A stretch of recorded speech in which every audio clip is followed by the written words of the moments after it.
we are winning YouTube. We are back finally after probably another month off because we're not that consistent. Yeah, it's poor. But it's been a turbulent time. As we probably updated in the last video, you've gone freelance journalism again after working for an agency, so figuring all that shite out. And I have left esports, so fuck you all. I can now speak with even more balls. Not that there was really much a held back anyway, but now I can just fully go off. So hopefully this podcast will benefit from that. I don't think people know you for your withdrawn takes, though. To be fair, I think when you no, but they also don't know me for my opinions once I'm out of the industry that I'm discussing. Yeah, I guess we'll see. Be fireworks. What level of savagery may commence? Who knows? Yeah, I don't know. We'll see how spicy I feel. I'll try to rein you in where appropriate. By the way, I've got a less squeaky chair now. It's all right, that, isn't it? So there was some good squeaks at some point. Yeah, the hardcore Cyberathletics fans will know that. I always sat like this, to be honest, because I didn't want the chair to move. So anytime I went like that, it properly creaked. So no, we're good, I think. I forgot to go into stand mode for record mode. My speaker's just fallen off my desk as well, so this is going well. This is a great start to an episode. Did it really? I didn't hear that. I guess that's quite ironic. Did you not? Didn't hear your speaker falling off. Oh, sick. Okay, well, it didn't happen then. Yeah, just lying, just chatting out his ass. Yeah, today we're talking Overwatch.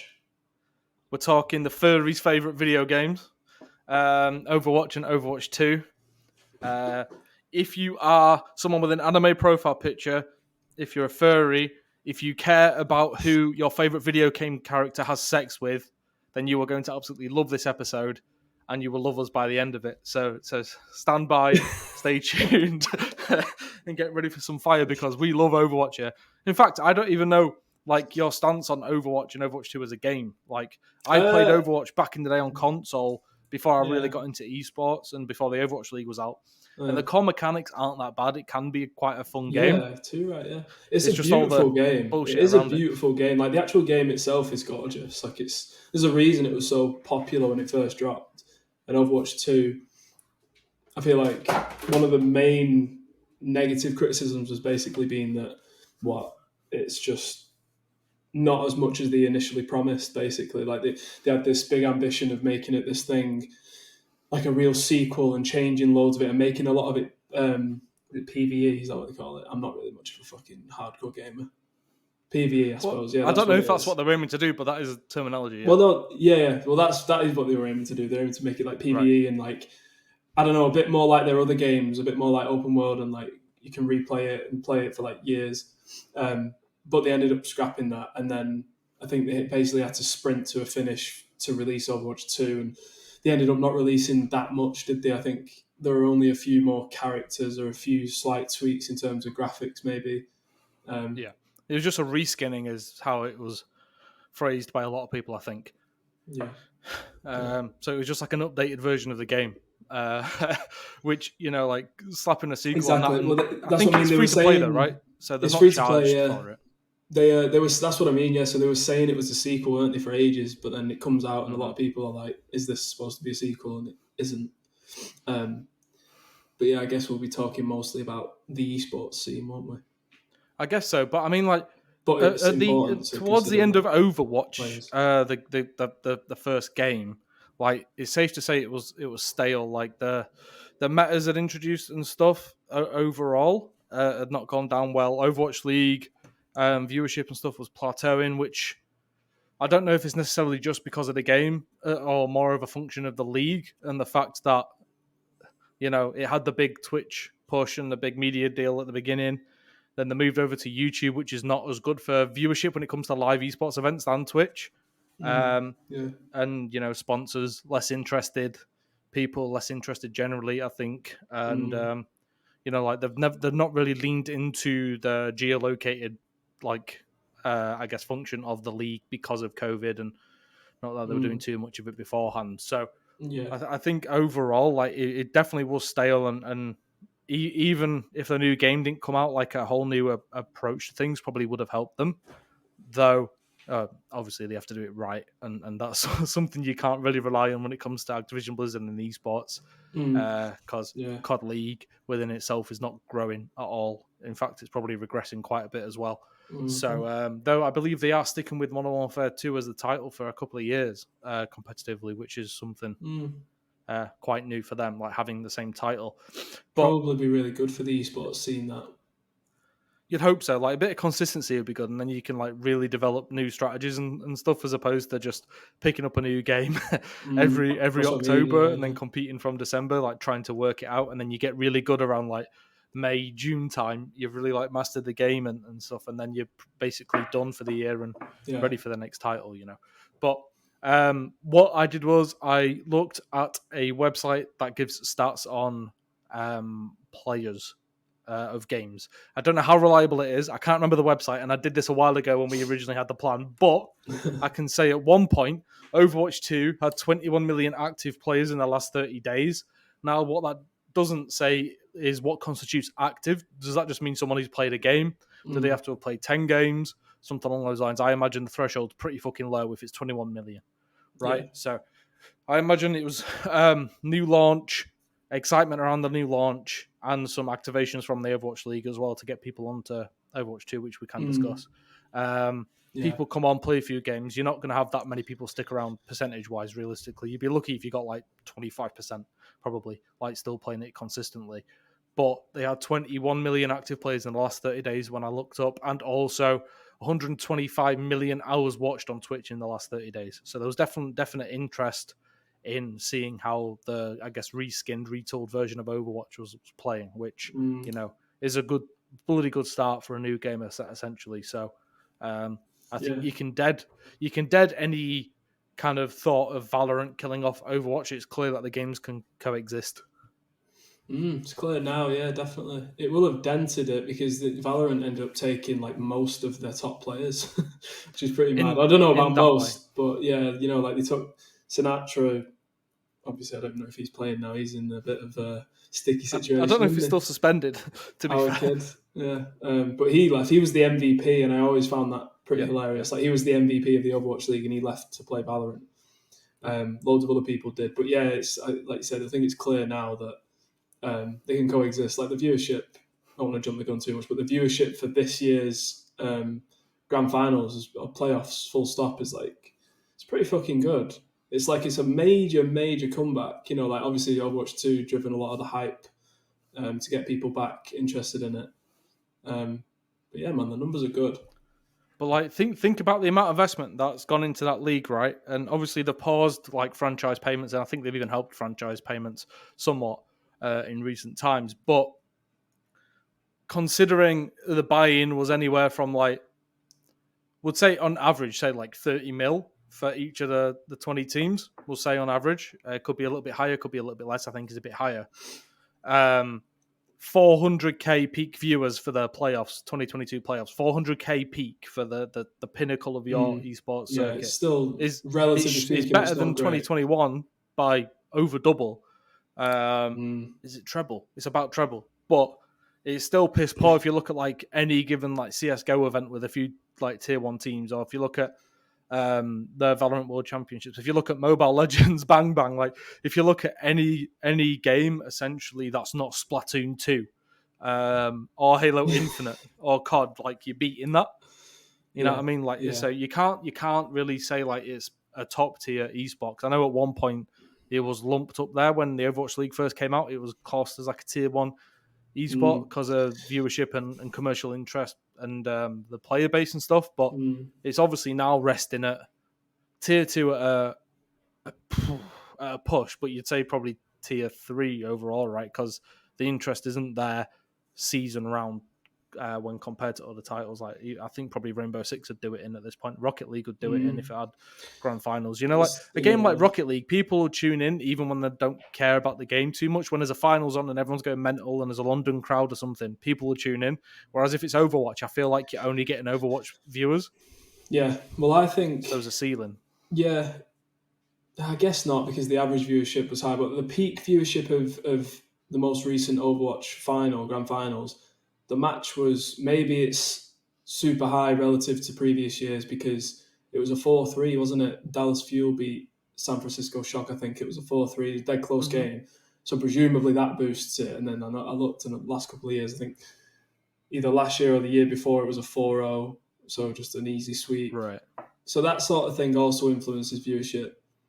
Yeah. And they're popular teams that made it far in there as well. Like, at the beginning, in the first season, you'd say like Houston Outlaws were by far and away the most popular team. Like they had like almost boy band kind of levels of fandom relative to Overwatch's ceiling, I guess. But like people loved like Jake and Cool Matt and Muma, and who else did they have? Who's the guy with the really fat arse who's now who coached Sentinels with a beard? I don't know. I don't know. Yeah, has an absolute blunder on him anyway. But like they had people like with personalities, and it was attached to Optic in some way, and like good branding and stuff. Like Whereas now like Dallas Fuel's up there, and Shock obviously like they're probably the best team in the history of the league. I think they've won 2 of the World Championships, right? So that's definitely benefited things. But yeah, I have the numbers according to esports charts. So for the 2022 playoffs, it peaked at 398,000 viewers and had an average of 217k. Whereas in 2021, it peaked at 134k viewers, which is fucking abysmal. I get more viewers than that if I live stream myself having a shit. And an average of 84k, which is absolutely atrocious. Yeah, again, I think I've got more cousins than that. So, like something had to happen. And there are many reasons, I think, that lead to that huge growth. More so than just saying like, oh, they've marketed it better. There's probably like 6, 7, 8 reasons you could pin to potentially why it's performed better. But I think like the real test is seeing how 2023 compares. Like, can they withstand the test of time and remain relevant and interesting, or will it just naturally decline like Overwatch did, like year on year? I have a feeling it will probably be the latter. Yeah, probably. But because now like we've got ADHD gamers who expect new shit all the time, I think like Fortnite's changed the expectations of what games have to be. But there's more chance of every week or two, There's more chance of Overwatch fans getting that though, to be fair now, with it being free to play. But I know what you're saying. I also think end up declining again. Yeah, like they're gonna need like a new hero every month, like a new map every couple of months, like changes to playlists and all of that kind of shit, because otherwise people aren't in it for the grind anymore. Like I played COD 4 like the same fucking like 10 maps, you know what I mean? And there was a voting system, so actually probably the same 5 maps. I played that for like 4 years, put in hundreds of fucking hours. I put in like, I think I had 110 days playing time on COD 4, and that only counted public matches. And I was a game battle sweat, so I spent more time in private matches. Like that was pure grind. Whereas these days it's like, oh, if the map doesn't explode and a new map come out of its ass in the next week, then I'm quitting and going over to Apex, whereas dinosaurs, or I'm going to go to Fortnite and do fucking, I don't know, do like the whip and Nene as Will Smith or whatever the latest shit is in there. You know what I mean? Like it's do like the Chris Rock bitch slap or something. Like you probably get that in Fortnite at this point. You know what I mean? The kind of the recycling of, well, not recycling, I guess that's the wrong word, but like the constant churn of new titles. That's one of my major worries about esports, full stop, as an industry. Like, how do you build something that's long lasting, whether it's from a commercial standpoint, if you're a brand or something you want to sponsor, or if you're a fan and there's a new game out all the time, you're going to be pulled like every which way. And so where's the longevity? Like I've said this before, like who's to say Valve won't just fuck CSGO off? Like they haven't yet, but you never know, they might do. And then what happens to the esports scene? All of a sudden that's gone. Then what happens to the Counter-Strike fans? Do they just stop watching esports and do other stuff? Do they migrate? Is it a guarantee that they migrate to another title? No. It's not. So then if they don't, what happens to the esports industry? It prunes, doesn't it? It shrinks a little bit. So I'm worried about that constant churn of esports title, of games, full stop, to be honest, because the publisher's always going to prioritize the bottom line. It's always going to release a new game because that's the moneymaker. Esports isn't going to be the moneymaker, definitely not. So they're not going to care about that. So there's constantly, these new releases all the time. I think that's a major worry for esports, and I don't really know how you overcome that, to be honest. But if you look over like the past 2 years, what new like esports titles have come out? Valorant. There's been Halo Infinite, There's the COD churn which comes out. Yeah, if Halo Infinite was done better, that would have been bigger. Valorant is like 3 or 4 years old. That's brand new, and really definitely disrupted Overwatch. Took half of its players. Probably disrupted Counter-Strike a little bit. Well, there's not been that many entries into esports, is what I'm saying. But I also think there's an argument to be said for. Well, that's because maybe you think about tier 1. Like you said, Halo is a new esport. Really, I know it's not a new franchise, but it's a new esport. It's just not at the top. It wasn't done well. You know, but that's not many over the past few years, though. Yeah, but that's over the past few years. All the time. But so if you go back, how old's League of Legends, which is our biggest esport? It's like 10, 11 years, 12 years or something. Yeah, that's nothing, mate. Like you think of football and cricket and baseball, it's like 200 odd years. Like they're not going anywhere. So like even if CS:GO was around for another 20 years, that's still only 40 years. Whereas like a sport has like 100 years to build that culture and that kind of fandom that's going to be there, and then it passes down generation to generation. Whereas in esports, like I said, even the longest lasting title, Counter-Strike, like I said, even if it doubles its life, it's still a short life relative to other sports. So like, you know, and there's the whole thing of like people might just not care as much about gaming as they get older. So then what happens to esports then? Are we going to keep needing new fans, or going to do we have to target older fans that historically have loved League and CS:GO? Like where do you target? So I don't know. It's a worry for me. I don't know if I'm worried, because like I don't know why League of Legends needs to be a generational sport. Like, but if it isn't, what happens to it? Say it dies after. Say like they pull the plug on it after 30 years. They've got Wild Rift going mental, Valorant going mental. I don't know. They've got some new games out by then. They're fighting game, or who knows in 20, 30 years. Yeah. Like, I don't know. I'm just not concerned about it. If there is a churn of like good games, competitive games coming out, then I don't know, man. Like as we say, like esports is, but then hardly an industry. It's more just a network of communities, right? Yeah, but don't you think though what gives concern me? What gives traditional sports their weight and the reason people love them so much is the history, is the fact that it's been around so long. So, you know, people that are Man United fans, like for example, what does that churn of games say about fandom for teams? So, you know, can you really? I suppose teams could be constants. The teams could be constants because they're kind of spread, but I just think a lot of a team's history and prestige is built in one title. That's what I think. I think you watch FaZe, people don't really care about the FaZe brand in Counter-Strike. Not really. They care about FaZe in terms of like the way FaZe was born. Same with Optic. You don't see anywhere near the same fandom for Optic outside of COD. So it's built within games, I think. And so what happens if a game just goes? Like then what happens to teams? Like I don't know. I think it is worrying personally. Well, teams are spread thin, right? So you give them more time to figure their shit out, and they should be engaging with fans. I think like you look at Liquid, they're probably in like 13, 14 games right now. Like, and they need to diversify not only in terms of to be sensible business wise, but also to try and build themselves up as big as possible. Like that's the thing. Like a new Manchester United or an esports version of a Manchester United could be in 8 different games, and there's a lot more potential there for a brand in that sense. Yeah, it could. I guess my point is I just don't grows to that point. I just don't know if I don't know if that version of fandom for a sports team is as strong as, say, 150 years of Manchester United, Bobby Charlton, George Best, Wayne Rooney, all these players. I don't know if I think it would be less sturdy. It would be less solid because, like, you're a fan of the team. Why? I'm a fan of Man United fundamentally because I love football.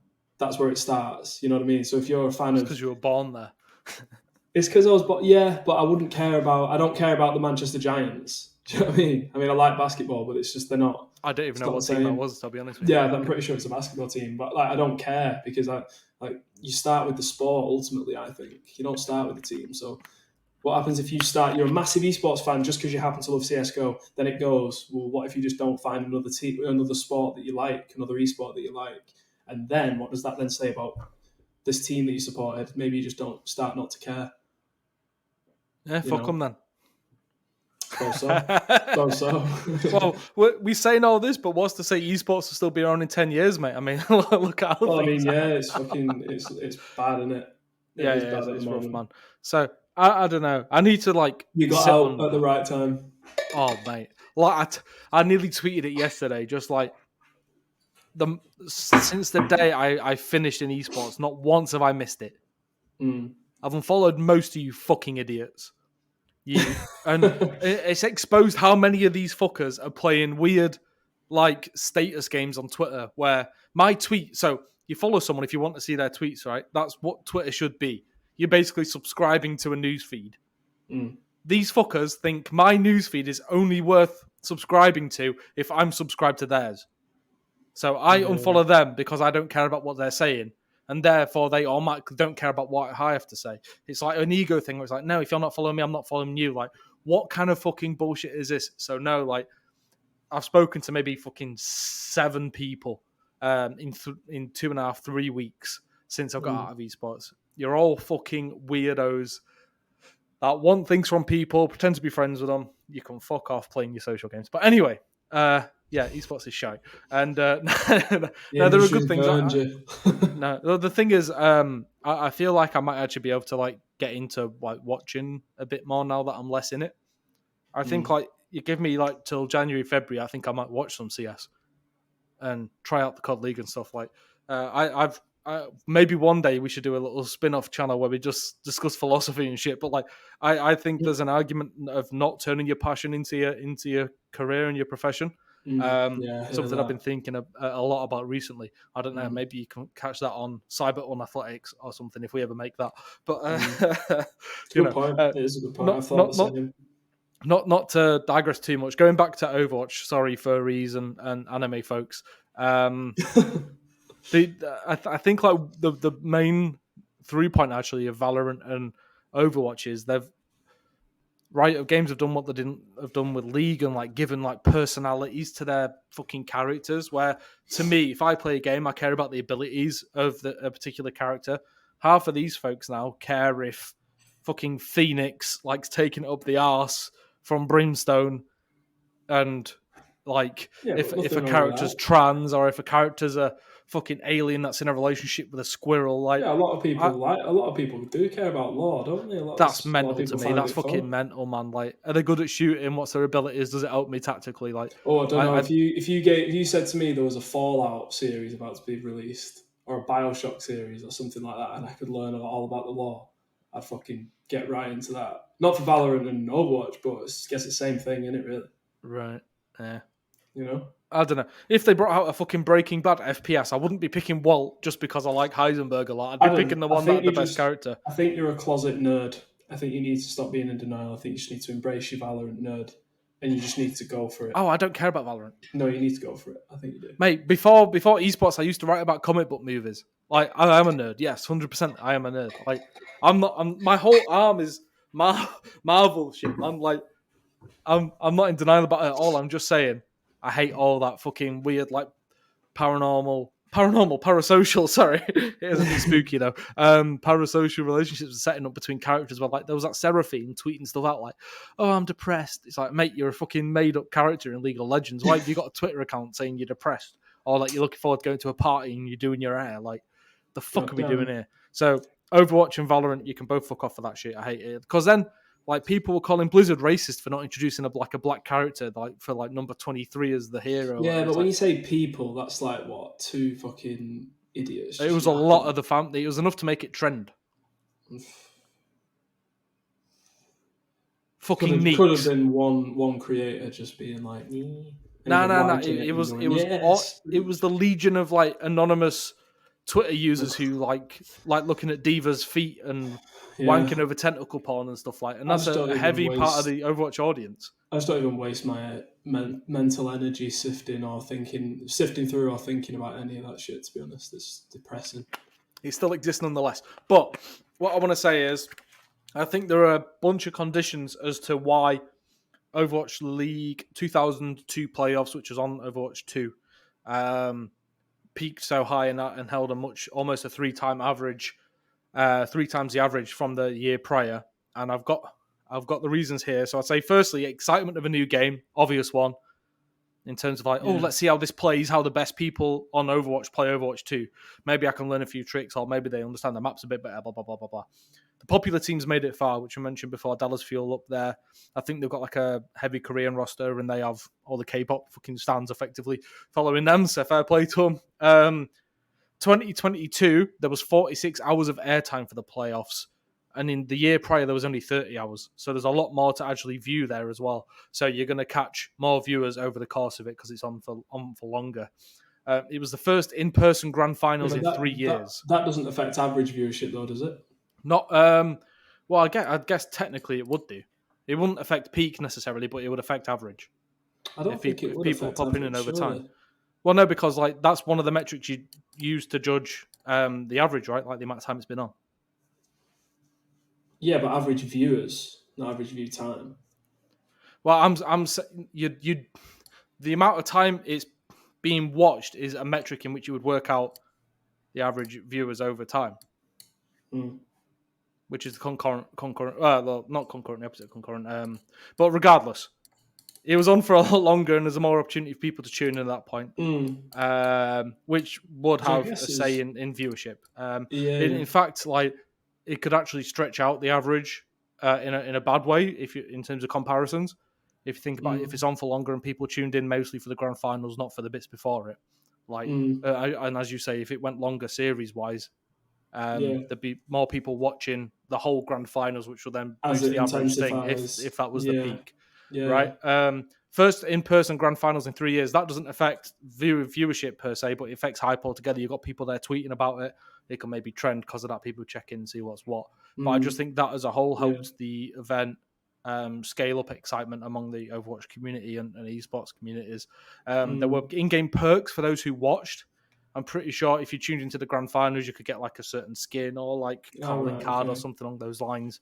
Maybe a spray or some bullshit, you know. But there were the standard things where like there's drops if you watch, which if that's advertised on the client in the game, that's probably going to draw in quite a few people. And I imagine they wouldn't skip a beat doing that. There were co-streams as well, which is something we've seen. Now that I guess doesn't affect the main broadcast.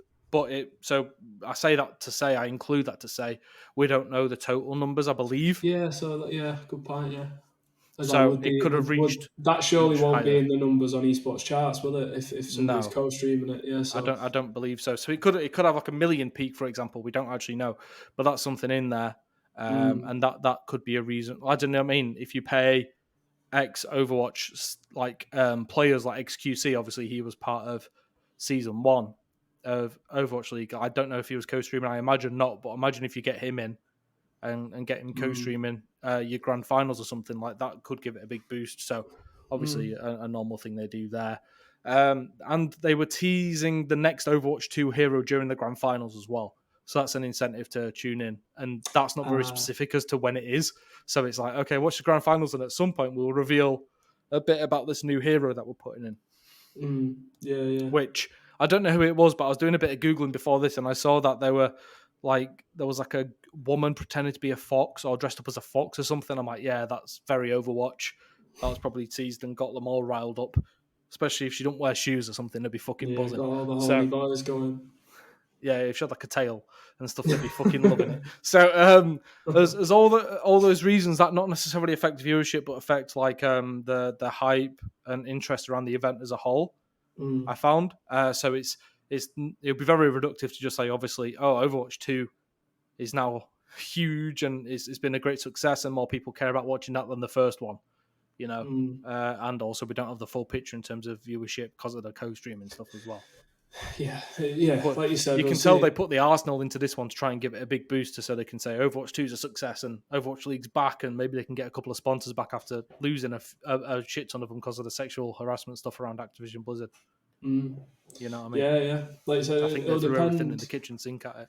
Yeah. It'll depend largely on next year to really see, what's happened. Because like you said, there will just be a lot of hype just because new players of Overwatch 2. So, which I guess, that's pretty obvious. But yeah, we'll see next year and the year after that. And also, I guess it's worth mentioning the CDL stuff. which is that starting this weekend. They basically certainly not renewed their media rights deal with YouTube because it's not being streamed on YouTube. They've announced it as like it's on our own website and Twitch, so you can guarantee the fucking YouTube were like, no thanks, don't want that. But the interesting nuance there is that it was actually a larger deal, which included Activision Blizzard using Google's like web server infrastructure. So it was a deal between Google and Activision Blizzard. Fucking hell, not necessarily a media rights deal. That was just lumped in as part of it. Yeah, right. So it could just be a part of a larger disagreement between them there, or Google saying, "Oh, we want to separate ourselves from Activision Blizzard," which are going to get bought out by Microsoft, who we are competing with on numerous levels. Like I'm not sure what's what there, but it wasn't just a flat out media right deal initially, which I think is at least just worth noting. Not saying they could have easily grabbed it if they wanted, because Twitch aren't going to be paying fuck all for the Overwatch League and COD League at this point, are they? Especially if they know that their only viable competitor, YouTube, for streaming rights, aren't interested. They're just going to say, "Oh, well, where else are you going to fucking stream it?" And on the projector in fucking New York, like. There's not much leverage there for these franchise leagues at that point, is there?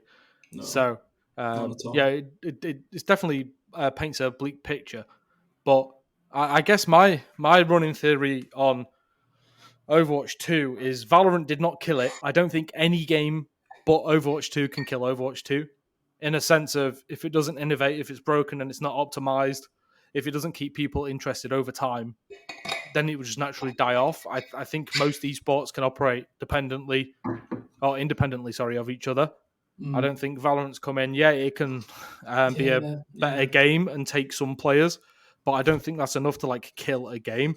If Overwatch 2 is good enough, enough people will play it. Yeah, I don't think like it's a one or the other. Because there's multiple games you can play. But also, but as more titles are released, as more good games are released, it does just split.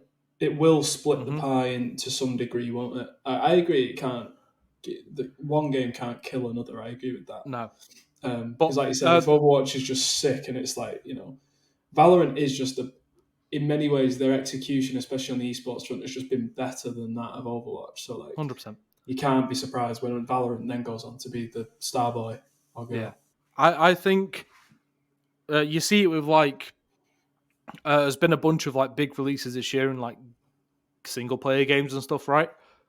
You see like they basically have like a shelf life on Twitter and YouTube of like a week or two until the next big release comes out. So I get on a casual level, I 100% get it. Like if you're following where the hype is, 100% Overwatch 2 can fall out of like the conversation among like being a top FPS among casual players, not super fans of it. But I think you can still build a good core base, which they did have at one point with Overwatch, that can keep you going and that you grow upon. And if you update it enough, I don't know, if you bring out a huge like spring update, whereas new maps, new heroes, new way to play the game, that can rejuvenate things, because that's what happened with Fortnite so many times, where it would do a big update and then everyone will flood back to it. So even if you lose like all of the fair weather fans who are just like playing the next big thing or what everyone else is talking about, there's still many bites at the apple if you want to go for it. If you want to do it that way, if you want to be the hype game, or do you want to have it where you've got 500,000 people who play it religiously every day, instead of being the one that has 2 million people for a weekend and then it drops down again? Like, I don't know. I just think the whole thing of like, is an esport dead, is a game dead, is pretty played out anyway, and chances are it's pretty much not, unless you look at like North American Counter-Strike. That's pretty fucking close. Is bleak over there. Yeah. But like you said, any game can come back, can't it? I think that's what 100%. we've seen. Yeah. Like Overwatch is, but yeah, how are they going to sustain it? You had this big release of Overwatch 2, this big flashy thing, which actually didn't turn out to be very big or very flashy. It was just a kind of revamp. But like, what do you do from there? There's always something you can do. There's always a way that game devs can like innovate or whatever. And then I don't know. It's just on the esports front for me. Like, I don't know what is going to happen. I think there's a massive like thing. What's going to happen with the media rights stuff and just with the whole like franchising system? It's just a fucking shit show, isn't it? Really? Yeah, I mean that they did a very good job in their first season, right, of getting that huge Twitch deal and creating revenue out of something that most tournament organizers aren't really getting much revenue out of. So they were like miles ahead on that front, and they could have had a profitable first season because of that. I'm sure they probably did, to be fair. But yeah, they've kind of regressed on that front instead of progressing, which is a huge shame. And as I say, like they lost so many sponsors. I think they've taken Prime Gaming off of there, which is Twitch as well. So that was removed from the CDL website yesterday. Yeah, so you're going to be streaming on Twitch, but you're clearly not partnered with them, or they're not sponsoring you. Like that's worrying, man. Like they're giving it the product away for free again now instead of getting paid to do so. So yeah, I think the real test is us coming back in a year after the 2023 playoffs and kind of looking back and comparing it to 2021, 2022 is the best way to work out where the future of like the Overwatch franchise is going. Mm-hmm. That's how I feel anyway. I agree. Totally agree. Our clickbait was definitely clickbait because no, Valorant has not killed Overwatch, but thank you for clicking. So is that going to be our title then? Is it? As I Valorant think so. Killed Overwatch. Something along those lines. You know what I mean? It sounds dramatic. Yeah, I respect. And we'll have us having like shocked, disturbed faces on the thumbnail. There we go. That's very like face now. Scream mask almost. That. wait. What should I do with my hands? Shit. That's like Kevin McAllister from Home Alone. There we go. Perfect. Yet to see yours, but that's fine. We'll move on. I've shown you mine already. The thumbnail is already prepared and with you. You don't need to see my shocked face like that. Fine. When I get the full beard back, I'll do it. But at the moment, I'm trying to hide the chins. So, hopefully, we will not have a big gap between this episode and the next one, as we did between the last one and this one. We'll see if we can keep it going. Maybe record next week. But we probably said that like 4 weeks ago. I start my new job next week, so we'll see. Okay, right. No but we know there's demand there for episodes from at least two of you. So